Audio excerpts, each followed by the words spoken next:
This is Mortification of Spin, a bully pulpit from the Alliance of Confessing Evangelicals. To learn more about the Alliance, visit alliancenet.org or call 800-488-1888.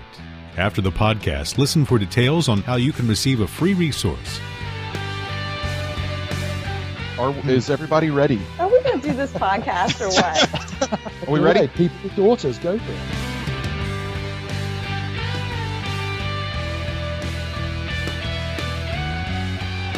You are listening to Mortification of Spin, Bully Pulpit, and we're glad that you're here. Carl and Amy and I are right now just kind of hanging outside the door of the Duggar household trying to gain entrance because we just have a bit of a discussion going on among the three of us about dating versus courtship. Is courtship a good idea? Has dating been hopelessly lost to a godless culture? You know, is courtship the only hope for fathers like me to finally gain control over our daughters? What are the relative merits and demerits of each position? And Amy, yes, I want to bring you in on the conversation because you have been so bold as to actually post a few things about dating and courtship, and you've made it no secret that you've got some real questions about some problems with courtship and, you know, bottom line, my ability to control every decision my daughter makes. So I want to know a little bit more about that. I wonder if anybody out there is wondering, okay, what exactly is courtship? How would you quickly sum up courtship, Amy?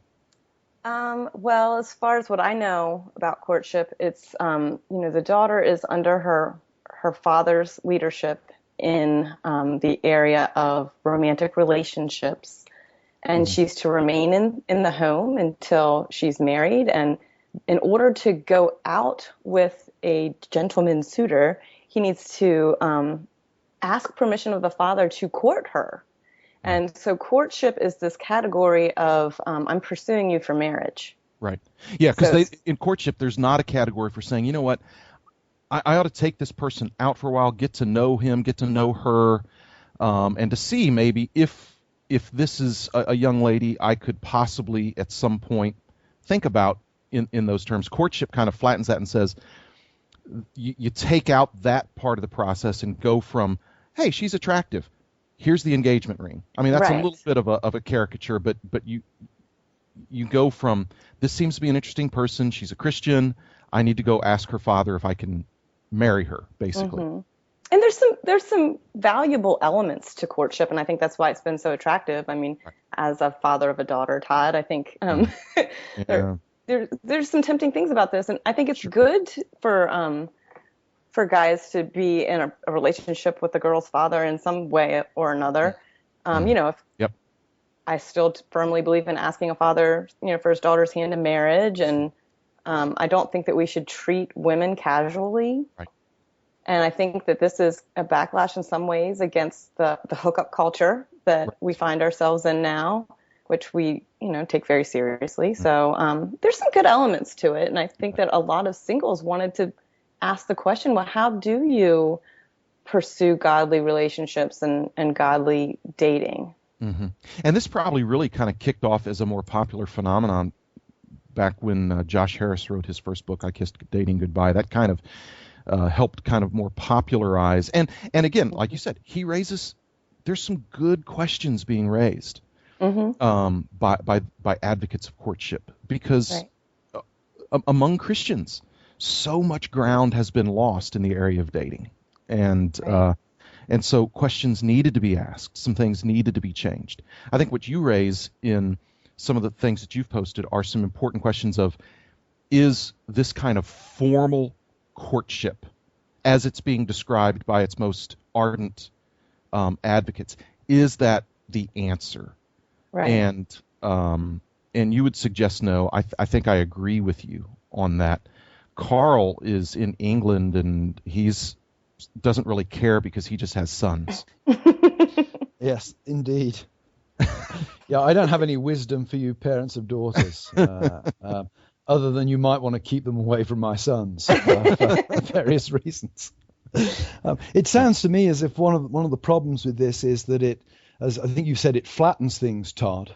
Mm-hmm. And I also wonder if it creates difficulties, given the fact that we seem to live in a culture at the moment where the ability for young men to relate to young women, just in terms of friendship, is at a real premium. I'm not quite sure what the reason is. Is it the prevalence of internet pornography has just left a lot of guys feeling dirty and not wanting to approach women that they seem to regard, as purer than them? Is it that some of the rather draconian ethical codes of political correctness at colleges have meant that guys are frightened of asking girls out simply on a date because they're worried about finding themselves on a stalking or a sexual harassment rap? Right. It seems to me that there's a bigger cultural issue here. It's not just the courtship dating thing, but we seem to be living, at least in the Christian world as I observe it, in an era when the ability of men to form meaningful friendships with women outside of the context of marriage is really fairly non-existent. Right. Would you agree with that as an observation?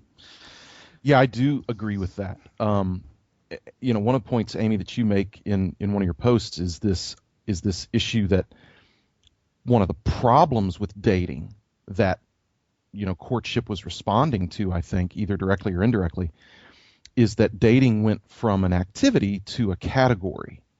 Kind of meaning, dating was, you had to, first of all, have a job so you could have money to ask someone out.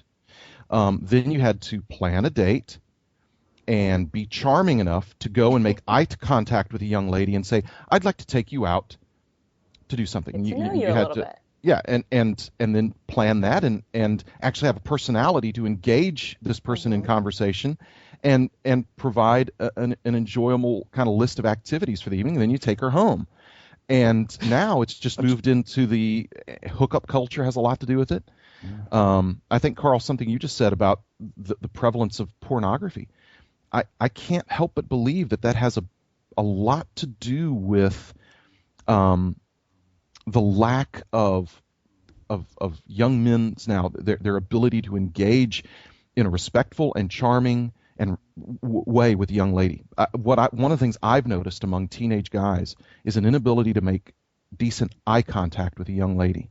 Mm-hmm. And I think it has to do with, not to sound alarmist or conspiratorial, but I think that there has been, in many ways, a lot of shame because of pornography attached to some of these things. And guys don't know how to personally interact with a young woman. Yeah, I wonder too, pornography certainly probably plays a role in just the fact that our culture is so over-sexualized anyway, mm-hmm. that, women do seem to become more objectified in general. Right. But also, and maybe because of that, parents' reaction to where you see a lot of daughters sheltered from having friendships with boys. And we kind of live in this Harry Met Sally culture now where everyone believes that every male, female friendship is sexual in some way. Right. Well, that is true. That is so against the gospel. How are we teaching our daughters and our sons to just treat each other like people made in the image of God in general? Right. Right. And so you first need to be trained in experienced in having good friendships. Mm-hmm. Mm-hmm. So how do we do that? We've isolated the problem, if you like, or the set of problems. But what should we do as parents or pastors to try to counteract this culture? Mm-hmm. I think youth groups can be really helpful in this way. Yeah.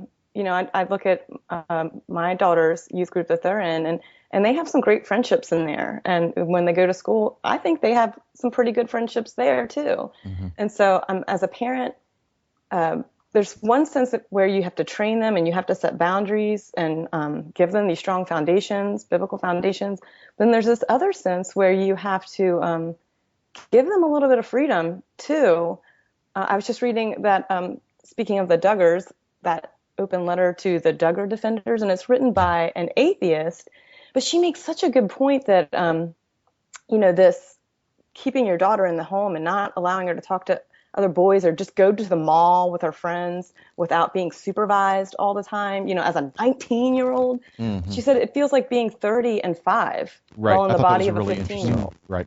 So it's like they're given all these responsibilities in the home, like a 30-year-old, to actually raise their siblings and to do this cooking and cleaning, but they're not given any responsibility outside of the home, any freedom to have relationships. Yeah, and so because of that, what she points out, that difference, on the one hand you're treated like a 30-year-old, on the other hand you're treated like a 5-year-old simultaneously. What ends up happening is that what they're not trained to do is how to govern their freedom in a responsible way, to learn how to govern that themselves. Yeah.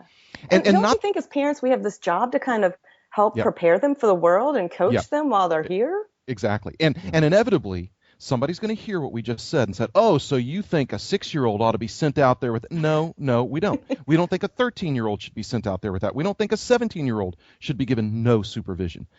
The difference is that a 17-year-old, if she or he has no more knowledge or ability or expectation to know how to govern some of their own passions than a 13-year-old should be able to have, then we've failed at something. Right. And part of, Carl, you asked the question, how do we help, young people communicate with members of the opposite sex in a healthy way? I think, and again, here's where there's a sentiment expressed on courtship advocates that I agree with, in that the father has some roles here, but I'd say primarily to help his son or his sons know how to treat women respectfully, know how to, when you're speaking to a young lady, look her in the eye, talk to her respectfully. And so when my boys, who are both still kind of young, one just started his junior year, one just started his freshman year in high school, when they're ready to ask a girl out, part of my rule is that they're going to call her father and ask her dad, as respect to him and respect to her. There's no sitting alone in a car somewhere in a dark corner. They're not going to do that. They're not going to be alone in my house or her house without some adult present. So there are rules. We believe in having rules and some boundaries because we do share the concern over the hookup culture and some of these types of things. We're just not convinced that formal courtship advocacy, with kind of the capital C, is the best option for that. Yeah, and some of the commenters on my blog post brought up some great points that, each kid is different. You're going to see what challenges each of your children are going to struggle with more. And so we probably will be parenting a little bit differently with those. And I did want to be able to recommend the book Sex, Dating, and Relationships by, and I'm probably going to butcher this name, Gerald Heisand and Jay Adams. Yeah. But he brings up friendship dating as a category, which I've really liked, or both of them do. They're both pastors.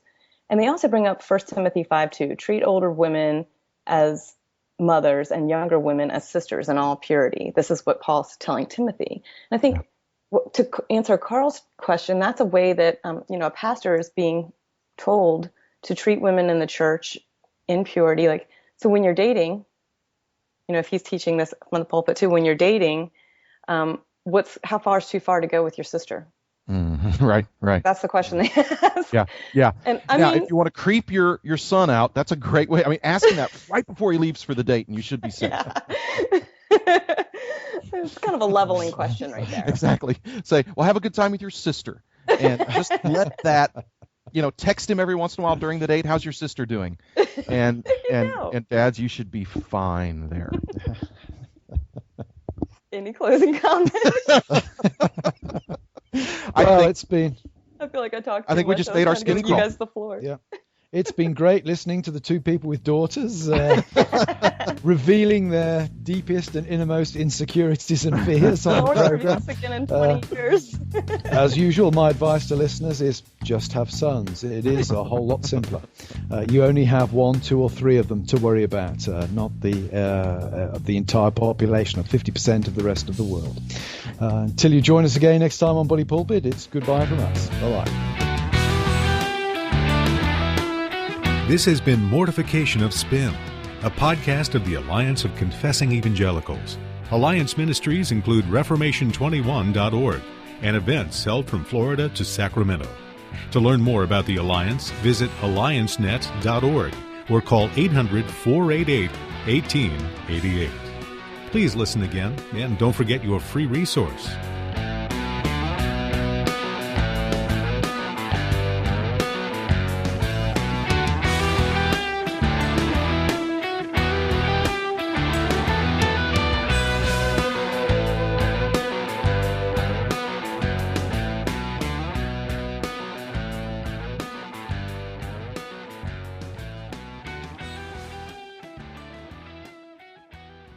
So I followed her around dressed up like a clown so she wouldn't recognize me. I mean, what's the big deal?